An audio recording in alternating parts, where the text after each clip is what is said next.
especially in a real estate business, there's only three things that people get bottlenecked with. The first one is leads, the second one is conversion, the last one's operations, right? So if Yeah. people are flipping or doing development deals, their operation component's going to be more heavy. But anyone that wants to go direct to seller on the commercial and residential side, right, you need lead flow. And most agents, brokers, and investors have relied on Zillow leads. They relied on referrals. They relied on expired MLS listings. Hey guys, my name is Julian Castle, and today I've got a guest that is out of the ordinary. His name is Cole Ruud-Johnson, and he's done about 400 off-market deals, has never done a deal on the MLS, and those were all, most of them were through his call center, which he now offers as a service to set up for other people here in the real estate space and other spaces. So I'm glad to be on with you, Cole. How you doing? Doing great, man. Thanks for having me on. Super excited for the conversation. I know you have a big audience of people that are doing a lot of cool things. So excited to get into it. Yeah, for sure. So Cole, I'm excited to hear about your personal story. How did you get into this right now? Like, Yeah. So when I was, let's see here, I'll take it all the way back. I did a program in high school called Running Start. And some states have it, some don't. But what Running Start is your last 2 years of high school, you do your classes at a junior college with the intention of graduating high school with your associate degree, your first 2 years. oh, So all of your prereqs are done. And so I yeah, went the summer before I went to college. I got my real estate license, and I went down to a school called Azusa Pacific in uh, Los Angeles. I'm from Seattle, and yeah, I went down to play basketball. And then a couple weeks into the semester, I decided that I wanted to go home and try this real estate broker thing. And thankfully, I had those 2 years done. So in my head, I gave myself an internal timer of 2 years. Like, hey, Cole, we're going to go home. We're going to sit there for 2 years, try to crank this thing out, try to figure it out. And if not, we'll go back to school and be on the same track of all of our peers. So this was 7, 8 years yeah, ago now. I turned 26 in May. And I yeah, drove home to Seattle, 24-hour drive by myself, 20 hours, whatever it is, and started cranking away. I was probably the worst real estate agent ever. I mean, I sat open houses. I showed buyers around. I cold called expired listings, but I just hated it. And so yeah, one day I was at a brokerage called Caliber Real Estate, which is still around in Washington, and they did a lot of auction stuff. So they were selling auction deals to investors. And that's yeah, when I heard about this world of real estate investing, wholesaling, fix and flipping, all of that kind of stuff. And it blew my mind. So yeah, very quickly after that point, I started to cold call, and I sat there. I had no idea what I was doing. I was cold calling absentee homes off a software called Vacant House Data Feed, which I don't even know exists anymore. And eventually, after 4 months of yeah. cold calling, got our first contract, and that first deal assignment fee. This was 2018, 2019 was 105 grand. And then from there, my Wow. mind was blown. I was, obviously 6-figure check for your first deal isn't typical. I was set on this being what I was going to do. I went and signed a personally guaranteed office, went and hired a bunch of my buddies to come into as like a boiler room and start calling sellers. And that was kind of the origin story, man. That's how I got started into it. That's what my path was to getting into wholesaling and then everything else that I've done. So yeah, that's kind of the high level background. That's amazing. Yeah. So, I mean, congrats on that big deal. I mean, that definitely set you up for success now looking back. And then I wonder, obviously you continue to make deals happen. That's where you got most of your deals done. But then at some point you realize that it might have been a better business to actually offer these call center services to someone. So I kind of want to see like what was your thinking if that was what you were thinking. Yeah. So I would say 2 years into my real estate company, we did probably 60, 70 deals at this time, and then we were hiring a bunch of sales guys, and we had a problem with not enough leads, like a lot of real estate investors do. They don't have enough lead flow, and it's very hard to Yeah, do anything else you want to do if you don't have enough lead flow. And so yeah, what I did at that time is I met a guy who had built a call center in the Philippines, and I partnered with him, and I started using cold calling for my own business. And yeah, we got up to 50 cold callers over the coming months. And my buddy started calling me and like, hey, Cole, can I use that call center that you built? And so I started charging them monthly, and they started using it and crushing it as well. And that turned over time into its own service. So now we have easy button leads which is a call center that services real estate investors and real estate brokers. All they do is they pay us monthly, and every single day they wake up to warm leads delivered to their CRM, and that's been a passion project. That's started as a passion project. Now it's a big business. So now we have over 200 full time agents around the world. We have a couple hundred clients around the country, and it's become a super cool experience for me, because I think the biggest thing everyone struggles with out there is how do they get enough leads in the door to do what they want to do in their business, and most people don't have that solved. So that was kind of my parlay into that. Um, but yeah, I mean, I've always talked on podcasts that I'm not really a real estate guy. I've done a lot of real estate deals, but I'm more of a business guy. I don't love houses. I don't love real estate. My game's always been business. Real estate's just been the product for a long time. So it's been super cool to build these button leads and offer this product to all the agents and investors out there that are looking for more pipeline. That's awesome. So currently, as it stands, are you going after some real estate deals as well yourself, or are you just completely switched over and you're now only offering the call center as a service? No, I definitely am always looking at deals. I definitely I've built the expertise, so I always have sales guys on the phones, and I'm always getting after it. I'm not doing what we were doing at one point at 3.5, $4 million a year in assignment fees. Yeah. Um, I've more moved on to higher profit. I'd rather be way more profitable than massive across the board in all my businesses. So yeah, I'm not full time chasing down deals anymore. I would say I'm closer to full time building products and services for real estate investors and agents. And I do still have I own my company Hello Pad still, which is the off market company in Washington State that I've ran since 2018, 2019, 2018, 2019. Yeah. Yeah, that's where it's at right now. I got really fascinated with again building businesses, and wholesaling was my gateway drug into that, and I still love it. I still think there's so much value to anyone getting started in their entrepreneurial journey in the wholesaling game, because the barrier to entry is essentially working your face off hustling, and if people can hustle, they can do a lot of deals and a lot of cool things. Yeah, that's awesome, man. I'm glad that I'm talking to you. You're still doing deals, and you're also giving services to real estate investors. So that's really cool. And I wonder. I know that you can tell us about the call center experience. Like, what has it been, for other people that you've served? How's the results been like? Really, really good, man. I mean, I think like again, at the end of the day, there's three, especially in a real estate business, there's only three things that people get bottlenecked with. The first one is leads, the second one is conversion, the last one's operations. Right. So if Yeah. people are flipping or doing development deals, their operation component's going to be more heavy. But anyone that wants to go direct to seller on the commercial and residential side, right, you need lead flow. And most agents, brokers, and investors have relied on Zillow leads. They relied on referrals. They relied on expired MLS listings. They relied on the auctions for years and years and years. And there's so many people that just have no idea or grasp that, one, they can, and two, they can at scale build a system to contact sellers directly, right? And that's so important to me because when you look at, for example, the last downturn from end of kind of 2023 to really now, we're still kind of in a funky real estate market. A Yeah. lot of brokers went and got second jobs, right? Last year, the stat is 46% of real estate brokers actively with their license last year didn't do a deal. I'm guessing it's Wow. similar for investors because of the Yeah. fact that, right, if you don't control your pipeline, you don't have a business. If you don't Yeah. control your lead flow and you don't control distribution, you really don't have a business because you're relying on external factors.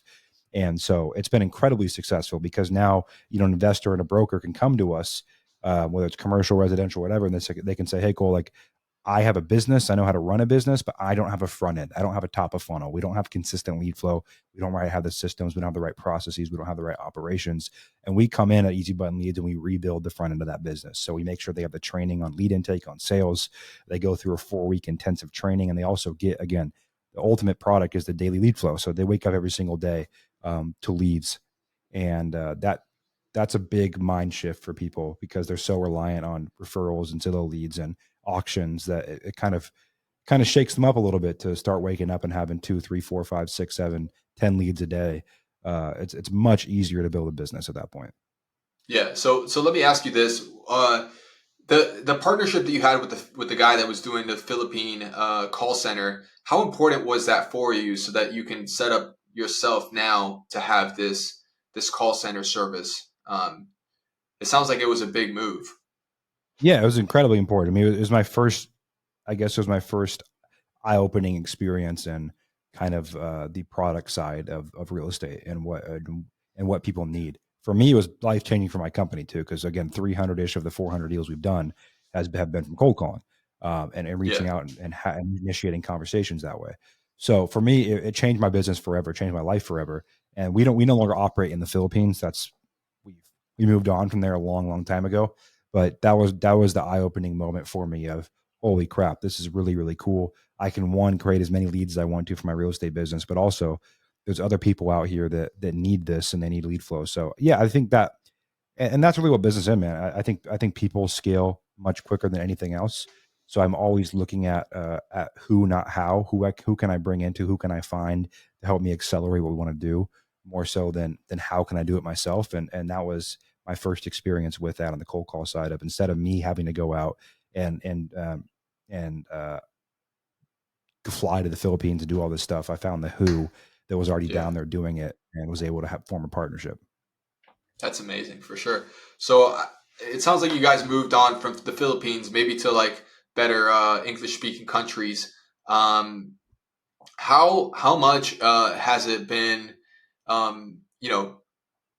differently now to set up call centers in these other countries than the Philippines, and getting the whole system in place with different kind of cultures and all that. Yeah, I mean, overseas business is always tricky and tough, right? You're managing people thousands of miles away. We're actively running big centers in Egypt and Belize. So Yeah, Egypt is pretty fairly good English, big, a lot of infrastructure, a great population size, but it's a long ways away, really yeah, long ways away. So we're also running our core center, our home now is in Belize. Belize is about a 4 hour flight from Los Angeles direct. It's about a 5 hour flight from Seattle, where I'm from. I live in San Diego now, so we fly out of yeah, LA when I go there. There's flights from the East Coast, it's Central Time Zone, and Belize is an English first country. So everyone there, it was part of the British Commonwealth. So everyone there learns English before they learn Spanish or any other language. So the three languages there are Mayan, Spanish, and English. And there's some Creole as well. yeah, But it's English first. So that's been an incredible experience. But every culture is different, man. And a lot of it has to do with religion as well. Like usually religion shapes culture, right? So, yeah, um, and Egypt, it's more Muslim. So right now it's Ramadan. That obviously impacts people's working ability.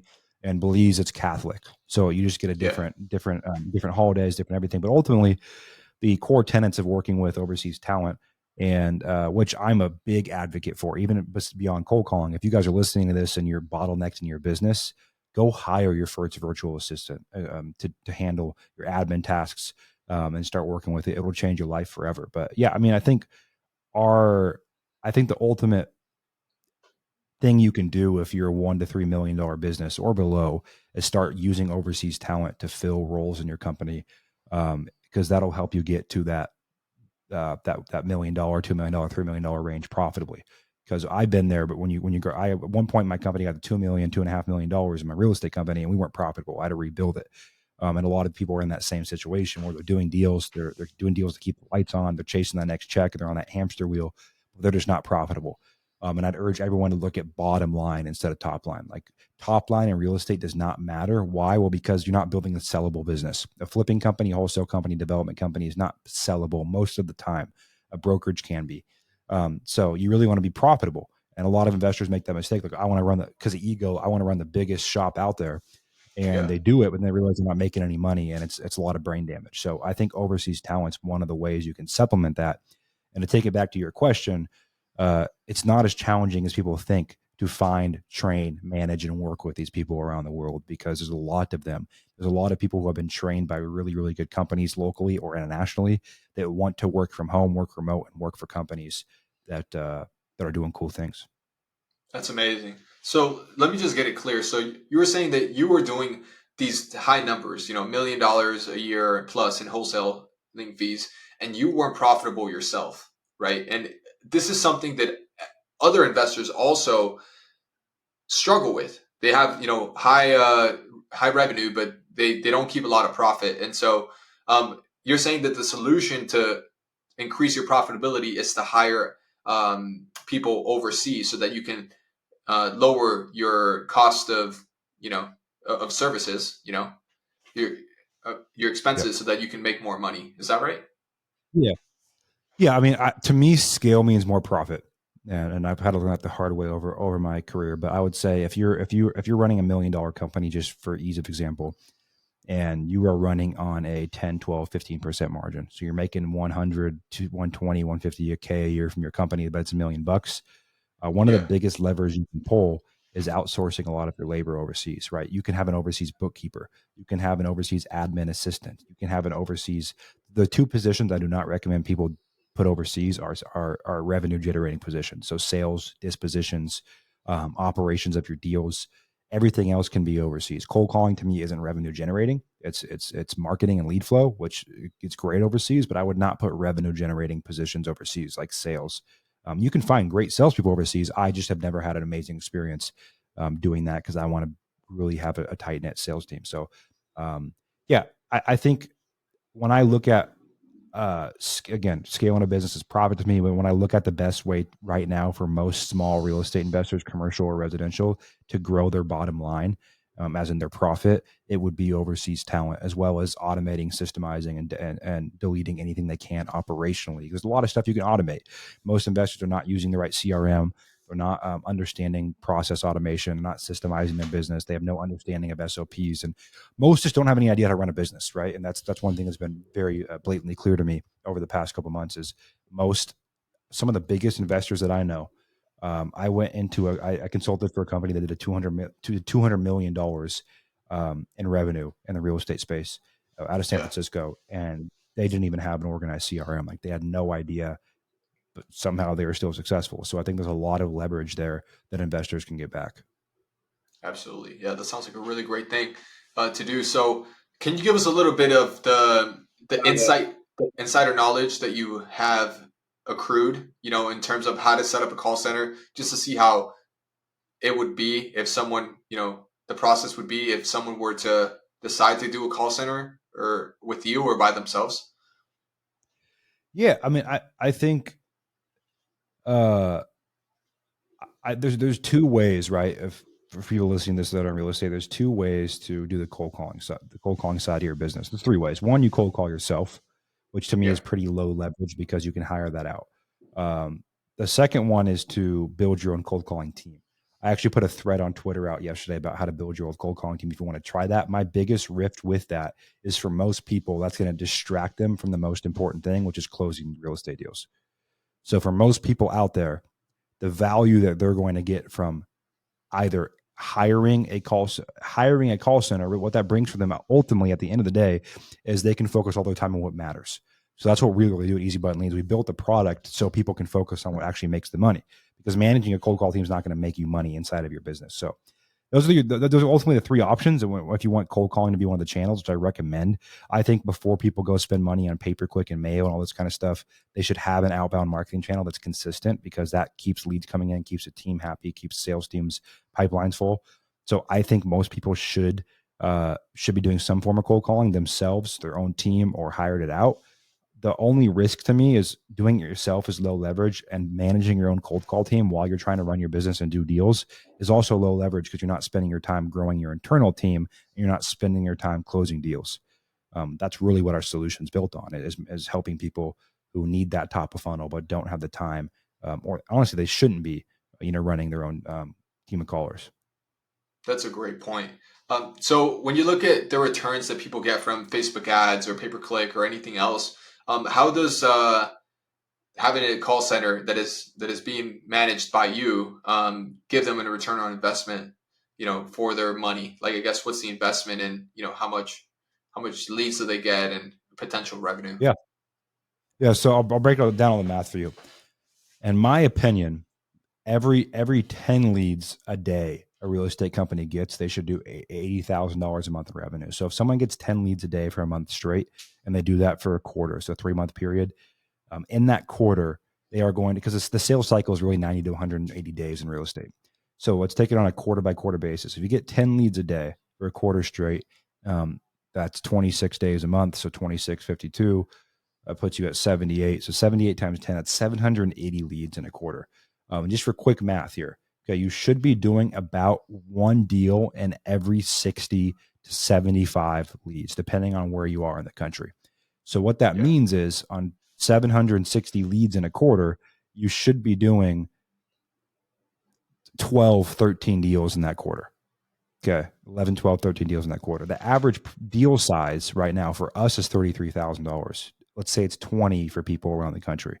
So if you do Yeah. 12 deals in a quarter on cold calling on 10 leads a day, and it's $20,000 per deal, you are doing somewhere around $250,000 to $300,000 in revenue on that in that quarter. So you're doing called 75, 80, 100, right in that range, $80,000 range per month of revenue from 10 leads per day. Now, cost wise, so 300K in the quarter in revenue, your cost on that, with us at least, your cost on that will be about, call it about, I would say, call it $15,000 a month to get that kind of lead output. So $15,000 a month times three, that's 45. So on a call, let's round up to 50. So on a $50,000 quarterly marketing spend with us, you're going to get $300,000 back with a 6x return. And your cost per lead will essentially break down to $60 to $75 per lead. So that's the math on cold calling, and I found that to be true across the whole country for all the operators I know and myself over the years, and what our clients are getting right now. So even if you're, and that gets better as your team gets bigger, right? Because your team gets bigger, they get more experience, they're better, the numbers look better, their sales process is better, your underwriting's better. But even like we're seeing like people that are pretty new with that return, and if they only spend 20 for the quarter, they can still expect to get that 50, 60-ish back for the quarter. Pretty consistently, you'll see that 3 to 6x return on ad spend and cold calling. Pay per click, you'll usually be in the $300 to $600 range per lead, and much less volume. Facebook ads are messy. You get a lot of tenants looking for rentals and homes to rent. I've never liked Facebook ads. You'll see you can see a low cost per lead, but you're going to see a pretty high cost per deal because of the fact that it's just crap leads that come through Facebook ads for off-market real estate of any sort. Yeah. Then you have SEO. SEO is a great thing to spend money into, but it's a long-term play. So like if you're brand new starting out and you start doing SEO, it's great 2 years from now, but it's not going to get you paid next month or the month after or the month after that. And then you have like, we've done TV ads. TV ads, we had very similar numbers to pay-per-click. We've done radio ads. We've tried it all. And for us, the most consistent return across every market cycle has always been cold calling. I'm glad to hear that. That sounds great. So tell me, from your perspective, I know that you had some issues with some partnerships. I'm not sure if you can get into it or not, but from your experience doing partnerships in business, what has been one of the biggest takeaways that you've gotten that you can share with us, the audience? Yeah, great question, man. There's a lot here. I've been through a lot. I have some really good partnerships and I've had some rougher partnerships. And I don't think my rougher partnerships were anything intentionally from me or in my partners. It all started when we initiated the partnership. And so the question I always ask myself now when I enter into any kind of business relationship or partnership is 1+1 going to equal 3? If 1+1 is going to equal 2, meaning it's going to double my business, not triple it, it's probably not worth it to me, right? Because you're doubling the size of your business to make the same money at that point because now you have a 50-50 partner. If it's going to triple your business, so if bringing on this person is going to equal 1+1 equals 3, so you're going to go from $1 million to $3 million, then it makes sense to me. That's the first equation, understanding just like the return on that partnership. If it's only going to double your business, it doesn't make sense to me. The second Yeah. part of that equation is now understanding why you're getting in a partnership, right? Are you getting in a partnership because you're lonely, or are you getting in a partnership because you're filling a need in your business that you can't hire for? And a lot of people starting out when they're brand new, they don't have a ton of money, they have this opportunity they align on. People will just partner for no reason, and most of the time, especially in real estate, they end up ending because you're not partnering for the right reasons. So the second thing, you got to ask yourself why you're partnering with someone. If it's because you're lonely, you don't want to do the entrepreneurship alone, go join a community because you don't need a partner to be successful in any way, shape, or form. And the third thing is, after you know the why and you understand that you do have the right partner to triple your business, at least, The third thing you have to have is very, very good paperwork and a very good, clear, signed around operating agreement about what happens at each point. Because the reality is things can go south pretty fast. And people, as they grow, their families grow, they start to prioritize different things. Most partnerships eventually end, and that's okay. Companies either sell, one partner gets bought out, one partner leaves, a partner dies. Most every partnership eventually ends. Most end well under 10 years, no matter what the partnership is. Some go longer, but most end in well under 10 years. So those are the things I've learned. I mean, I've had some rougher ones, some rougher breakups. I think a lot of that has come down to um, one, I think youth. I think at the time, 2 years ago, when one of these happened, it was just we were young and we just didn't understand what we wanted. Some of them have gone down to misalignment in roles and kind of vision. So there's a lot of different things, and I would want to make sure if you guys are getting into partnerships, you guys have an agreement on kind of who's the visionary, right? Because if both people think they're visionaries and they think they're setting the course for the company, a lot of times you will get into some hot water, and definitely misalignment on that. So yeah, partnerships are amazing. I have partners and let's see, out of my four businesses, I have partners in, well, right now just one of them, but I have two partners in that business, and it's going very, very well. And I also try to find partners that I admire, that I believe are smarter than me, they're older than me, they're wiser than me, and those are the kind of partnerships that go very, very, very, very well for me. And I learn a lot from, and it's great. So yeah. Okay, that's awesome. Great advice on that. I was wondering, you mentioned that you're a business guy more than a real estate guy, and I wanted to see why was the reason. Like, what makes you more of a business guy than a real estate guy, in your own words? Yeah. I think when I got into real estate, a lot of people are fascinated over the construction process, which I'd never cared to learn. They're fascinated over beautiful homes. They're fascinated over putting real estate investor in their bio. That's like the sexy thing to me. To me, it was never that. I just wanted to make money. And I got introduced to real estate and wholesaling. And to me, at 19 or 18, when I started, it was a great way to make some money. And then from there, it turned into a business. But as I started growing that business, I really sat down with myself over and over again over the years. I'm like, what do I like about this? And it wasn't the real estate; it was the people. It was building the systems and processes. It was building the team. It was learning business.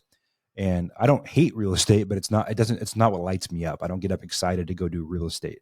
I get up excited to build businesses, to hire people, to build teams, to build systems, build processes, and to get better as a business owner and a leader. So it's kind of just been an overtime revelation, internally, of where I like to spend my time and what lights me up. And it's a real estate's made me a lot of money because I've gotten good at business, and it's a good business. It's a good product to build a business around. But I'm not a guy that, like, I don't think it's super sexy to be a real estate investor or a real estate broker. Like, there's nothing, and maybe it's just because I've been there, done that, but there's nothing like that appealing just about that to me. It's more the business side. It's how fast can we grow? Who can we hire? How do we learn how to systemize, to scale? How do I learn how to operate a business? How can I become a better leader? How can I lead people? That's more what fascinates me and lights me up. Yeah, yeah, that's a very key differentiator. Um, Talking more about your service, for those $15,000 that people get a month, they pay out a month. What comes with that? Do you guys have like scripts that you guys use to train the virtual assistants? And like, there's all these little different things that people have to do. And Yeah, do you great provide question. the training and the materials, or does the owner that's paying you have to provide that according to their culture or whatever? Great question. So, well, first off, we have much smaller packages than 15 grand. Like, people don't have to come spend 15 grand with us. People can spend 2, 3 grand with us. Like, they don't have to go and spend an insane amount of money. So everyone from a guy that's brand new, a lot of times, to people that have massive real estate companies and big franchises, we have everything in between as clients. So, and in terms of what they're responsible for, the answer is nothing. When they hire us, they don't have to worry about data, skip tracing, list polling, caller management, anything. They pay us monthly, and we drop leads into their CRM daily. So it's a full white glove service. Once you sign up with Easy Button Leads, which is easybuttonleads.com, you do nothing.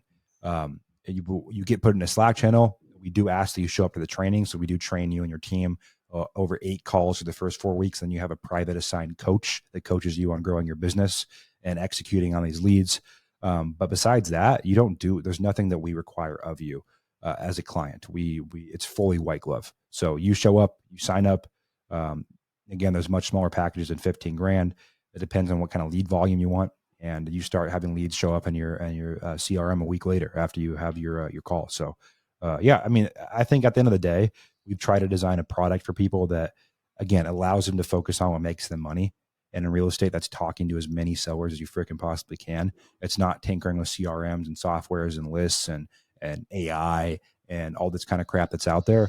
It's about staying consistent with something for a couple of years and then talking to as many freaking sellers as possible. That's how you make money, right? That's how you make money in real estate. And we have clients and that, like, we had a client this month that did a $200,000 assignment fee and on a 9 unit, and that's much more valuable than it is if he would have tried to go hire and train a cold caller himself, because he can pay us and then he can just worry about working the leads and getting paid $200,000 assignment fees, right? So it's just it's been a very good way for us to give people what they need, which is they don't need more things to worry about, they need less, and they need to spend 95% of their time on the phone or in person with sellers.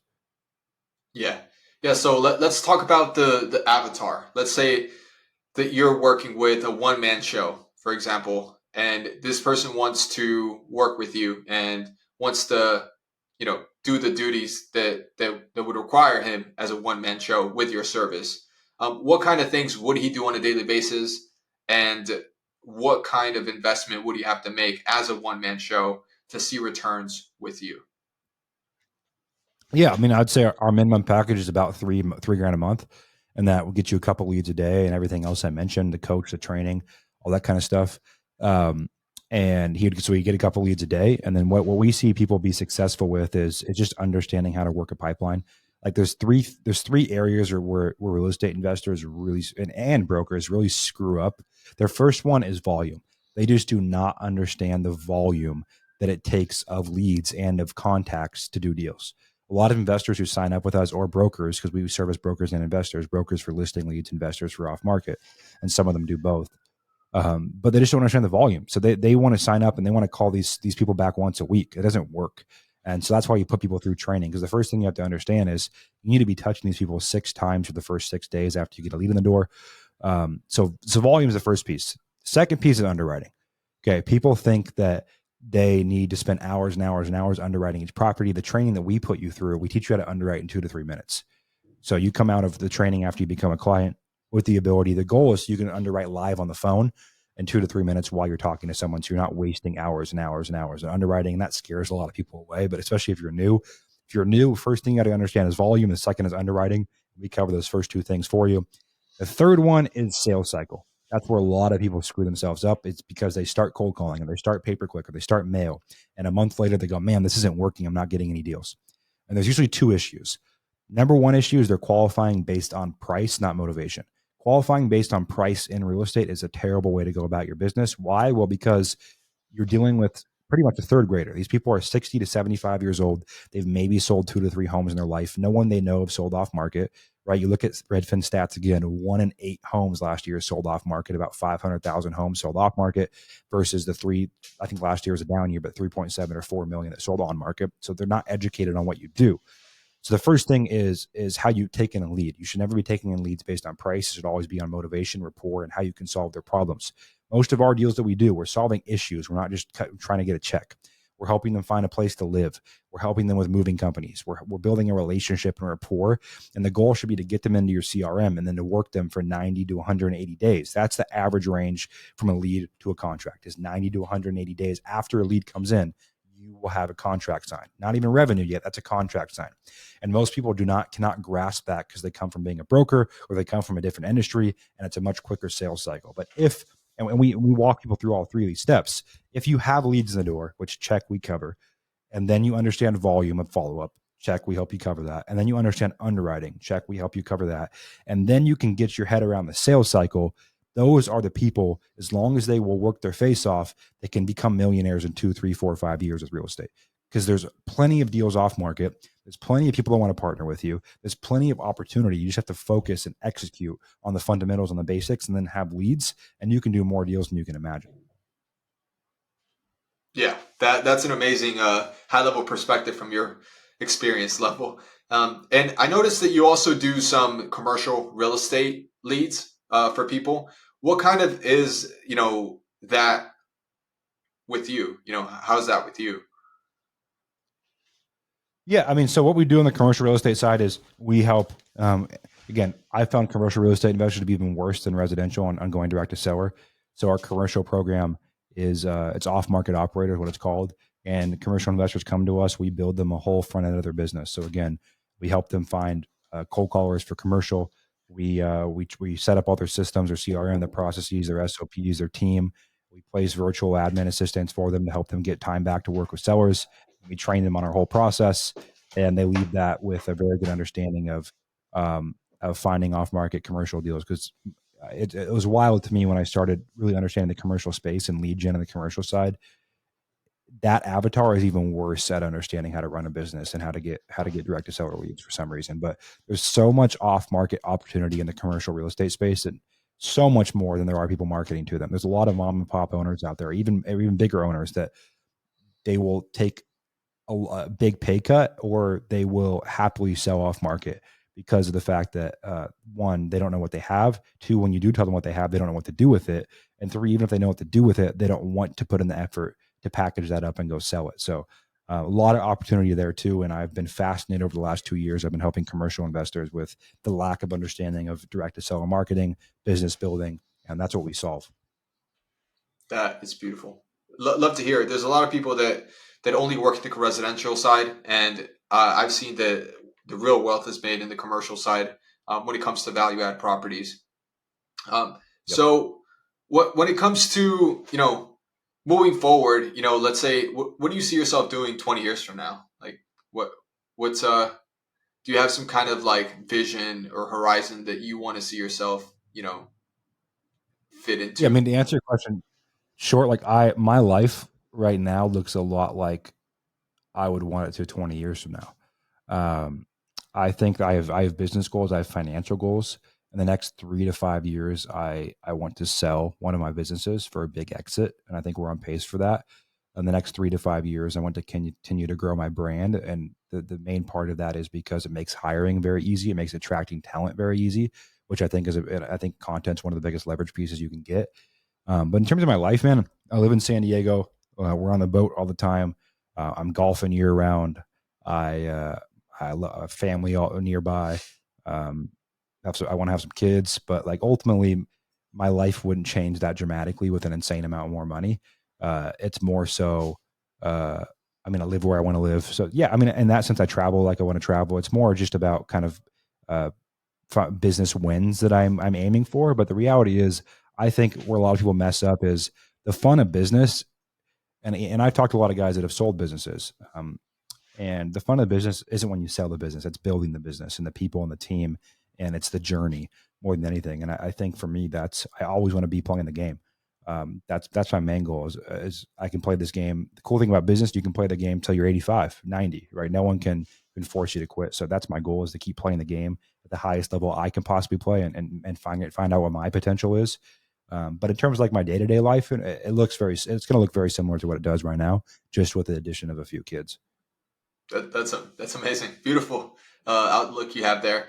When it comes to mentors, you notice that I noticed that you said that like partnering with people that are very experienced and they're much older than you is one of the things that you like to do. I'm sure that to get to where you are right now, you probably had to talk to a lot of mentors. And I want to get your advice on how to go about finding a mentor, how to build that relationship with them, and how to actually get, a lot from it if you make it Yeah. happen. Yeah, that's a great question, man. I've always seen one of the most important things you can do in business is be likable, right? And I think there's a couple things that go into that. And I don't think anyone is naturally likable. I think some people learn it quicker than others. But I think the first thing is understanding, especially in the real world, most relationships are formed off of business from guy to guy relationship, right? Like for most of my friends that I've formed after 20 or after college have been initiated with business or my audience or an event I go to. And so I think you have to be intentional with putting yourself in positions where those people are And then you have to add some kind of tangible economic value to their life that they can justify taking time away from their family and kids to work with you. Either that's A, you pay them directly, or B, you do a deal with them. So a lot of my core mentors, now my first one, Taro, who was a big investor in Seattle, when I was 20 years old, I wanted to start getting in with all these guys. None of them responded to my Facebook messages for coffee, but I wanted to figure out how to start getting into this circle. And so what I did, I had this deal in Lacey, Washington, which is south, call it 45 minutes south of Seattle. And Yeah. it was a deal, a wholesale deal from, I remember it vividly, wholesale deal from a pay-per-click lead that I could have wholesaled right away and made $60,000 on. But instead of that, I partnered with Taro on the deal, made half of that, but I knew that would lead to a relationship. And so I'm very big on trading equity, trading short-term wins for long-term relationships. That's the first step of finding people that want to support you and mentor you. That led into me getting invited to Brandon Turner's first ever Maui Mastermind about a couple months later in Maui at his house. So I went out at 20. I just turned 21 by then, and I was at Brandon's house with Ryan Pineda and Tarl and Brandon Turner and James Daynard and AJ Osborne and all these guys that were just monsters in their industries, and got to learn from them, got to get feedback from them. And all of those guys became close friends and mentors after that event. But I traded short-term equity, short-term financial gain for long-term relationships, and that led me there. So beyond being likable, it's being intentional about getting yourself in front of these people and then making it worthwhile for them to invest in you. And then from there, personal relationships just continue to grow. Other businesses and business partnerships with them continue to grow. A lot of people I just mentioned, I now run businesses with or do business with. So yeah, people out there looking for quote unquote mentors. It's more about getting in the game, making action happen, making some money, and then bringing tangible economic value to their life, and then building a relationship on top of that, and taking in personal interest in their life. Like I call a lot of the guys my mentors, and I check in on them beyond just, hey, what can you do for me? A lot of it's, hey, what's going on in your life? How can I help? I celebrate my birthdays with them. I travel with them. There's a lot of I invest intentionally and consciously in those relationships. So that's how I've built kind of a rock solid sphere of mentors that have been life changing for me. And I think anyone can do that with the right intentionality. And don't be a dick. Don't only go to people when you need stuff. Build a relationship, and you'll do very, very well and build that kind of web of people that will support you and lift you up. That's amazing feedback, man. Thank you for sharing. Yep. Um, on another note, you said that building a brand is one of the most important things that you're working on right now. What what is that, that you're doing now? Like, what's your end goal as building a brand? And then, like, how do you actually make time for that on a daily basis to actually go about creating that? Yep. Good question. So on the first part of why, I've just realized as my brand has grown, we're about 100,000 followers across platforms now. As my brand has grown, hiring gets easier. Attracting talent for my companies gets easier. Selling product gets easier. Getting feedback on my product gets easier. Uh, Life gets more fun and exciting. More relationships are built with really cool people, and so I think that's really, there's no end game for me. I don't have like a follower count in my head that I need to get to. It's more of how quickly can we build? How quickly can we build these? How good of content can we make, and just understanding the impact in my business of what it does across the board for my companies and hiring and distribution and relationships. On the kind of backside of it, or what it looks like, I have a media team. So I have Van, who's my director of creative. I have Jay, who's our director of our whole content team. Under them, we have a full team of motion graphic. We have a motion graphic team. We have an editing team. We have a graphic design team. We have a long form for my podcast, Off Market Operator, and we have kind of specialists on each platform. So we have a built out media team that gets funded by my companies. It's kind of at my holdco level that runs my team. So what it looks like for me is every single Friday. Today is my filming day. That's why I do podcasts on Friday, mine and other people's, and I film all my content on Fridays. So on Fridays, when I get to the office, I have a what to film sheet they get me, which is all the things I need to film for that week, what I need to write for that week. And that's my workflow. It takes about 4 hours a week. And then every single day I enjoy writing. So I write on Twitter. That's everything on Twitter is me writing on Twitter. I love Twitter. I like writing. It's been a cool place. I met a lot of cool people through there. And yeah, that's the workflow. It's surprising when you have the right systems and team, you can get a lot done. And we're growing on Instagram. We're growing about 15% month over month right now. YouTube's starting to take off. Twitter has grown to about 15,000 followers. So across the board, we're seeing a lot of growth, and it's definitely paying off with direct and indirect effects from revenues, kind of the direct one, but indirects, kind of people attracting talent, relationships, speaking gigs, that kind of stuff. That's amazing. Yeah. So you spend around 4 hours a day on Fridays to make all Yeah, your just content, or four is it a hours, full 4 hours a day? week. Yep, on Friday, 4 hours a week is my content. I'll film podcasts. I'll go on other people's podcasts like this, and then I'll film my shorts, my YouTube videos. I'll write out a lot of the content my team needs and captions and stuff, and that all happens on Friday afternoons. Amazing. And how much are you spending when it comes to that monthly retainer that you have from like your operations perspective from the media side, from the media So team? my director of content is there's salary and rev share. My director of creative salary and there's no rev share, but salary and bonuses. And then the rest of the team, I'll give you a number. All in all, it costs about 12 to 15 grand a month to run my media team. Gotcha. Okay, cool. And so you've been doing this for 6 months, a year. How long you been building a brand for? Really been, I mean, building the brand for years, but really intentionally built the team and the systems to really expedite our brand, I would say over the last 6 months. Great. Yeah, that's amazing. Awesome. So tell me when it looks like you young guy, successful, building businesses here and there. How do you go about picking a partner like a spouse? For you to have a life partnership with. Like what's kind of like your criteria or your qualification process that kind of makes it so that you have better success at going at that. It's a great question, man. I always saw, I'm married now. I always saw myself as someone that was going to get married at 35. I just didn't think I was going to be able to find someone that aligned with my life, right? I travel a lot. I work a lot. And I don't work a lot because I have to. I work a lot because, well, sometimes you do, right? But I work a lot because I freaking love it. Like I like being, and I have to kind of, cage myself a little bit on that stuff, but I love working. Um, so, I moved down to San Diego when I was 22, and I moved down to San Diego because I was sick. I'd recently gotten diagnosed with Lyme disease, and I was like bedridden. So I'm like, man, I want to go be in the sun and just kind of recuperate.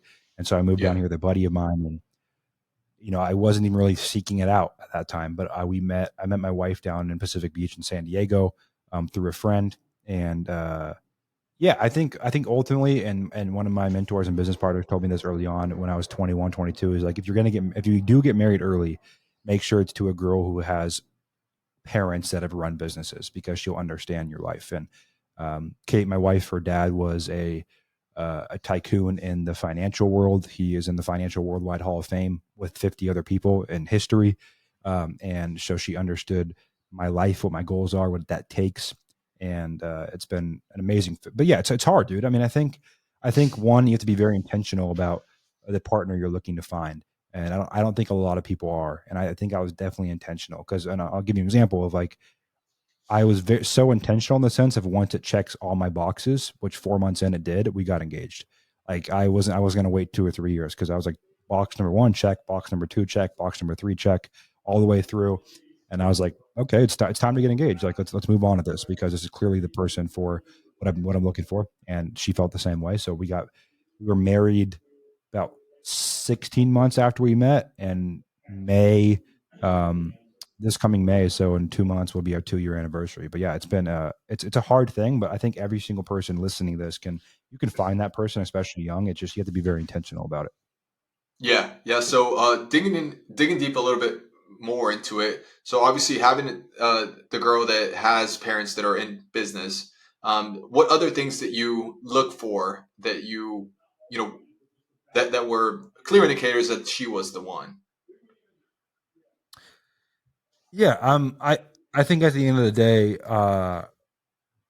besides the family and real estate, it was I could have very um, high level business conversations with her, and she could speak the language. She understood. She could hold herself at any event. She actually, because eventually she started working with us, and she got really good at what she does. So she's spoken at our events. She was very driven. She's very what's a good way to describe it? She's very um, uh, not determined, but very self confident. Like she's very opinionated, which I love. I wasn't looking for someone to just say yes to me all the time and challenges me. So yeah, I think a partner is like the most important decision ever you can ever make. And Yeah. you know, I can come off pretty blunt and aggressive and sometimes just with how I communicate because it's hard to kind of switch my brain and personal my work and personal brain off. But yeah, I think those are the things that I was looking for is just someone that I could do life with that it was going to amplify what I was trying to do and vice versa. Because ultimately, I think relationships are uh, an amplification of each other and what you guys are trying to do. So yeah, that's how I'd answer that question. Yeah, yeah, that's amazing. And switching gears to a different kind of avatar here, what would you say, or how would you tell someone to go about making the first 10K? Let's say they're getting into real estate. Like, what would be the plan that you would tell them to go out and do and make happen, so that they can make their first 10K maybe in the next month or so, or the next 3 months or so? Yeah, 10K. I mean, I would say I would give yourself 90 days, and I'd literally go. I have videos on this on my Instagram. Like, go buy an absentee out of state list, skip trace it, pick up the phone, or hire a cold caller and start talking to sellers. That's the best way. And I believe most people, if they did that truly 4, 5, 6 hours a day, they would have a deal and $10,000 in the next 90 days. Okay, and Yeah, that's it's simple, amazing. simple answer, bro. Yeah, it's simple answer. Do you have any closing framework that you've followed or learned throughout the years of cold calling that has allowed you to structure the conversations with sellers in a better way than maybe Definitely. than you Yeah. would? So it starts with the frame, not the frame, sorry, the hook. And really what the hook is, and this actually had I taught on this yesterday, so it's kind of fresh in my brain. So good question. The hook of a sales process with off market real estate, commercial or residential, is the biggest thing there is establishing what I call instant credibility. Because the reality is these homeowners don't transact that often, and they want to know why they can trust you. And so there's two Yeah, ways to do that. It's indirect credibility, direct credibility. Direct credibility is by sending them or showing them video testimonials or written testimonials. Indirect credibility is by using your title and escrow company to call them or talk to them about why you should be trusted, which a lot of them will do for you. Then we have frame. I think framing the conversation is a big thing. Framing the conversation goes into what's about to happen over the coming weeks and make sure they are clear on that. People do not like to stay on the phone for an undisclosed amount of time or commit to undisclosed things. So that gives them a framing of what this call is going to be about, as well as what an appointment is going to be like and what this process is in its entirety. Then after you frame, we go into discovery. The two core things we're looking to do during discovery is build as much rapport as possible while we get our questions answered and find their actual issues. And we're also looking for micro agreements. So micro agreements are getting them to say yes and nod their head with you along the sales process. Second thing on that is we don't want to work on price yet, right? Price is not a big flag for us. We want to look at motivating factors, and because again, we want to provide a solution, not just look at this as a check. So we're going to be looking for, are they going through divorce, bankruptcy, tax delinquency? What's going on in their life? Do they have motivation? If they have motivation, we'll ignore price. If they don't have motivation, we will not continue the conversation. They're probably a tire kicker. But discovery is to, again, get micro agreements, build rapport, find out what their actual motivation is, and then explain to them the solutions that you provide, right? Helping find moving companies, helping find their next apartment. You take care of the tenants, you pay the tenants, all the kind of stuff that you can do on the solution side. After discovery, we go into price anchoring. So once we have good rapport, we understand their situation. Price anchoring is a way to get sellers realistic on price, with objective data, not subjective data. So if you own a property, Julian, I would call you and said, hey, Julian, after we built rapport, I'd say, I hear you. You want 600,000 right now, but let me ask you, did you see that home three doors down that sold 3 months back? Yeah, yeah. I saw that. That's so and so's house. Well, do you know what that sold for? Yeah, it sold for 700. I'm like, yeah. Would you say that's in better or worse condition than yours? Oh, way better. Cool. Well, if that sold for 600 and it's in way better condition, we can't pay you 600 and make money. We'll lose money. And so you want to use 3 to 5 local data points to walk them through objectively into a range of price that makes sense. You don't want to agree there yet. Then we go into a takeaway, which sounds a lot like, you don't want to lie, but it sounds a lot like, cool, well, I can't guarantee we can execute in this price range, but if I come back to you and we can, are you willing and ready to go through with this sales process, go through with signing an agreement in the next couple of days? Yes or no? Big thing here you don't want to do is start making it legalese. So don't start mentioning attorneys. Don't start mentioning purchase and sale agreements and contracts. Just say a simple agreement and move on. And then we go in for the close. The close either in person or over the phone. In person, you want to make sure you're there with the contract. If they don't sign the contract that day, take it with you. Do not leave a contract and let them go negotiate with other people with that contract. If you're doing it over the phone, make sure you have a Zoom call or a phone call with them while they open your DocuSign. If they do not sign that DocuSign with you on the phone, void the contract so they cannot go take that and shop it around town. And then you need a cool off period because a lot of people get seller's remorse. So a cool off period is making the next steps very, very clear, congratulating them, getting all their questions answered, and making sure you're moving and communicating well throughout the process. So that is the sales process boiled down to what I found that really, really works in real estate. Yeah, that's an amazing sales process you got there. How much personally deals do you get done? Like when you were in your wholesaling era, like how many deals do you get done where you talked to seller and all that stuff and you negotiated it? Like myself, I do the sales Yeah, myself. yeah. I'd say 2018 to 2020 when I was actually on the phone closing myself, probably 30, 40. I mean, not an insane amount. I mean, I was very quick into building my business and hiring a sales team, but I had to train them, how to be around, how to be helpful. So, yeah, I mean, I built sales teams in several different industries too. So it's very similar across industries. Real estate's the most like nuanced because of the type of seller and product you're dealing with and the sales cycle. But yeah, I've done quite a few, and definitely Yeah, enough to be yeah. dangerous on the. For sure, for sure. That's amazing. All right, Cole. Thank you for coming on. Do you have any parting words for the people in the audience that you want to share with us? Yeah, just says simplify. Like simplify, focus on what matters. Most of the stuff is noise. You don't need the next best AI software. If what you're already doing is making you money, you need to do more of it and do it better. You don't need to go find the next best shiny object. So say focus, put horse blinders on, and yeah, get after it. I mean, a lot of what real estate is, 95% of it's just talking to as many sellers as you freaking possibly can. Yeah, yeah, that's great. And when it comes to any kind of events that you have going on, or any places to follow you, what do you have going on in the future that people can go out and look at so that they can get more acquainted with you? Yeah, if you want to follow me on Instagrams and Twitter. It's at Cole Ruud-Johnson, no dashes, all lowercase. That's across every platform. I have a lot of amazing content like the stuff I just went over on YouTube on my podcast. My podcast is Off Market Operator. If you need cold callers that are trained and ready to go and you want to have the front end of your business rebuilt, uh, easybuttonleads.com is the place to go for that. And if you need real estate training, you want to learn how to build a business, offmarketoperator.com is where we do that at. So yeah, that's the rundown. Amazing. Well, Cole, thank you so much for coming on, and we hope to do business with you in the future and have you come on again. So thank you. Love it, man. Appreciate it, All right. Julian. Take care.